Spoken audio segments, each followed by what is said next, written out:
भूगोल सर्वप्रथम भूगोल शब्द का प्रयोग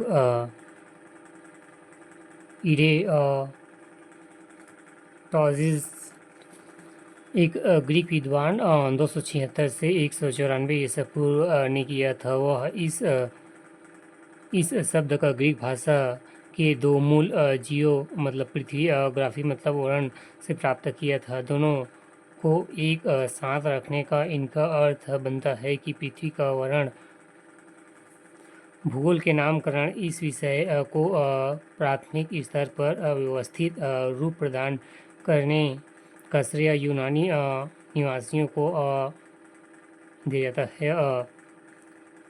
हिटेशियस ने अपनी पुस्तक जस पीरियड्स अर्थात पृथ्वी का वर्ण में सर्वप्रथम भौगोलिक तत्वों का क्रमबद्ध समावेश अध्ययन के लिए स्वतंत्रता विषय के रूप में भूगोल और 19वीं शताब्दी में ही मान्यता मिली। 20वीं शताब्दी में आरंभ में ही भूगोल मनुष्य और पर्यावरण के पारस्परिक संबंधों के अध्ययन के रूप में विकसित हुआ। इसकी दो विचारधाराएं थी। पहला संभववाद, इसके अनुसार मनुष्य अपने पर्यावरण में परिवर्तन करने में समर्थ है तथा वह प्रकृति प्रदत्त अनेक संभावनाओं को अपनी इच्छा के अनुसार उपयोग कर सकता है। इस विचारधारा के समर्थक भूगोलवेत्ता एवं वाइल्ड डी लॉ, ब्लांस एवं फेवरे। दूसरा निश्चितवाद, इसके अनुसार मनुष्य के सारे काम पर्यावरण द्वारा निर्धारित होते हैं। अतः मनुष्य को स्वेच्छापूर्वक कुछ करने स्वतंत्र क्रम एवं विचारधारा की प्रमुख सार्थक है। भूगोलवेत्ता एवं रिटल रेड्जेल और नवी निश्चय का संस्थापक एवं एलन सिंपुल और हिंटिंग हीड गठन। भूगोल के कुछ परिभाषाएं। पहला, भूगोल एक ऐसे स्वतंत्र विषय है जिसका उद्देश्य लोगों को विश्व, आकाशीय पिंडों एवं स्थल एवं महासागरों, जीव जंतु, वनस्पति, फलों तथा भूतल के क्षेत्रों में देखा जाने वाले प्रत्येक अन्य वस्तुएं का ज्ञान प्राप्त करना है। स्ट्रैबो। दूसरा, भूगोल पृथ्वी की झलक को स्वर्ग में देखने वाला अभामय विज्ञान है। कैडलियस टॉमली। तीसरा, भूगोल का विज्ञान है जिसमें पृथ्वी की स्वतंत्र ग्रह के रूप में मान्यता देते हुए उसके समस्त लक्षणों और घटनाओं एवं उसके अंतः संबंध का अध्ययन किया जाता है। Call Ritter. चौथा, भूगोल में पृथ्वी के उस भाग का अध्ययन किया जाता है जो मानव के रहने का स्थान है। ऑथर होम्स। पहला, ब्रह्मांड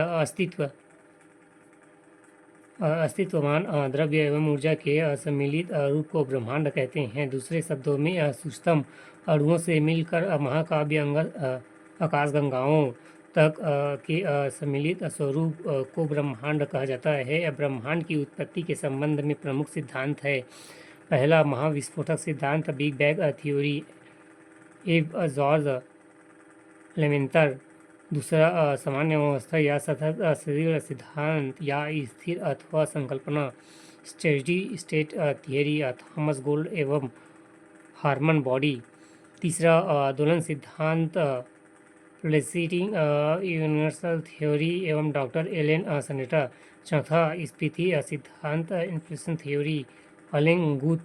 ब्रह्मांड की उत्पत्ति के संबंध में महाविस्फोटक सिद्धांत, बिग बैंग थ्योरी सर्वाधिक मान्य सिद्धांत है। इसका प्रतिपादन बेंजलिन के खगोलज्ञ एवं फादर एव जॉर्ज लेवेंतर ने किया था। बाद में रॉबर्ट वेगनेर ने इस सिद्धांत की व्याख्या की थी। महाविस्फोटक सिद्धांत के अनुसार पहला आरंभ में वे सभी पदार्थ जिनके ब्रह्मांड बना है अति छोटे एवं गोलक एकांकी परमाणु के रूप में एक ही स्थान पर स्थित था, जिनका आयतन अत्यधिक सूक्ष्म और तापमान तथा घनत्व अनंत था। दूसरा, अत्यंत ही सकेंद्र के कारण बिंदु एवं आकस्मिक विस्फोट हुआ, जिसे महाविस्फोट, ब्रह्मांड विस्फोट, बिग बैंग कहा। इस अचानक विस्फोट से पदार्थों का बिखराव हुआ जिससे असामान्य पदार्थ निर्मित हुए। इसके अलगाव के कारण काले पदार्थ बने, जिसमें समूह से अनेक ब्रह्मांड एवं पिंडों का सृजन हुआ। वैज्ञानिकों को विश्वास है कि महाविस्फोटक बिग बैंग की घटना आज से 13.7 अरब वर्ष पहले हुई थी। महाविस्फोटक के पश्चात और सौरमंडल का निर्माण लगभग 4.6 अरब वर्ष पहले हुआ, जिसमें ग्रहों तथा उपग्रहों का निर्माण हुआ। इस प्रकार बिग बैंग परिघटना से ब्रह्मांड की उत्पत्ति हुई और तभी से उनमें निरंतर विस्तार जारी है। इसका साक्ष्य के आकाशगंगाओं के बीच बढ़ती दूरी के साक्ष्य दिया गया। नासा ने 2001 में मैक्रोवेव एस्ट्रोफॉफी प्रोब नामक अनुसंधान में इसका पुष्टि की।